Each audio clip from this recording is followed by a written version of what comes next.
I want to just shift gears very briefly to talk about a different area of China, which is Tibet, which is also this popular cause in the West, and the Dalai Lama is sort of like revered as this wise elder. But this is like another scam narrative that we get here.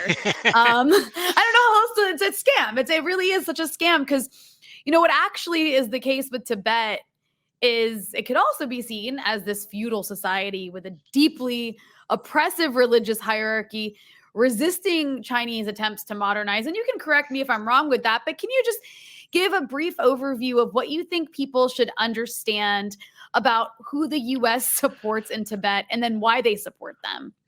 Sure. Well, the question of Tibet, of course, is a it's a complex one in some ways, but it's also in other ways it's really a very simple one. Um, Tibet was a theocratic state, which is to say that it had an established religion, the Tibetan form of Buddhism. The head of state was the head of the religion, the Dalai Lama, and it wasn't permissible to not be part of that religious establishment. So I don't think most people in the West would really want to live in a society where you had to conform to a religious orthodoxy, and that was a legally binding obligation. But that was the case in Tibet. um, and the given that the monasteries were the economically dominant powers in the country. The monasteries owned tremendous amounts of land. Mm, They A huge proportion of the male population existed as monks. Many of them laboring on that land, but also private farmers worked on that land in order to support the monasteries. So the monasteries had tremendous economic and political interests, which dominated Tibetan society for hundreds of years. After the establishment of the People's Republic, 1949, 1950, Tibet, which had been part of the Qing dynasty for hundreds of years, it had had a long and intimate relationship with Imperial China. It had been part of the Republic of China, although the authority of the central government was weak there. But Tibet had always been, in the modern period, legally recognized internationally as a part of China.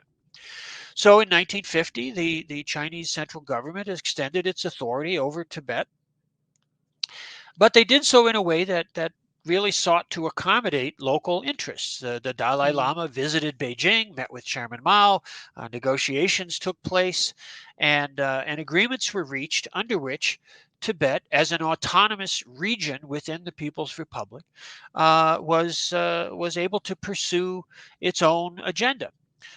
It was not, for example, land reform that was carried out so effectively across most of China, did not take place within Tibet.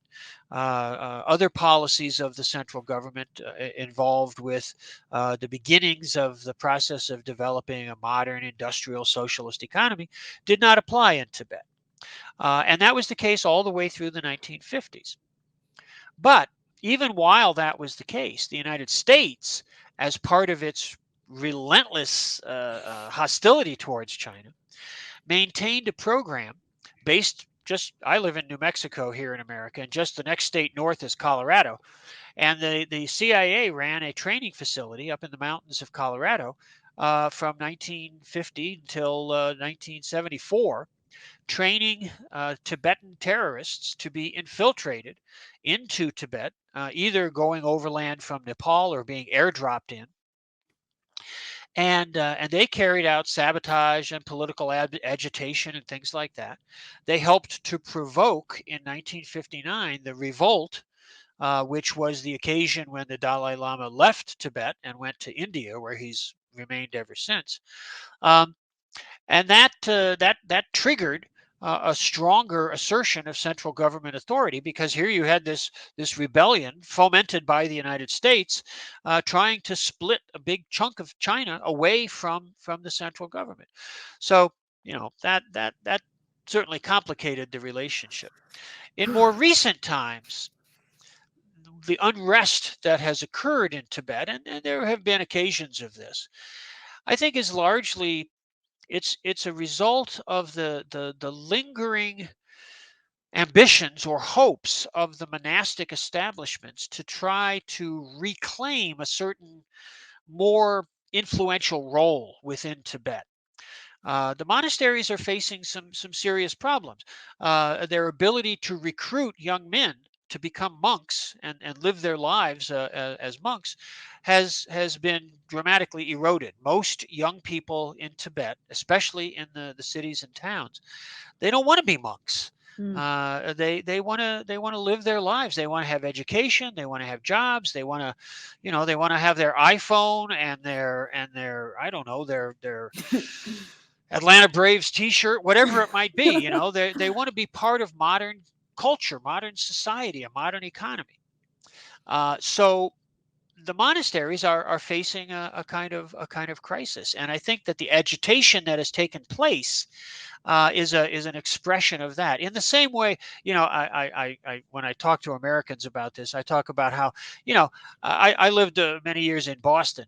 And one of the things you face in Boston is that the Catholic Church is shutting down all over the city.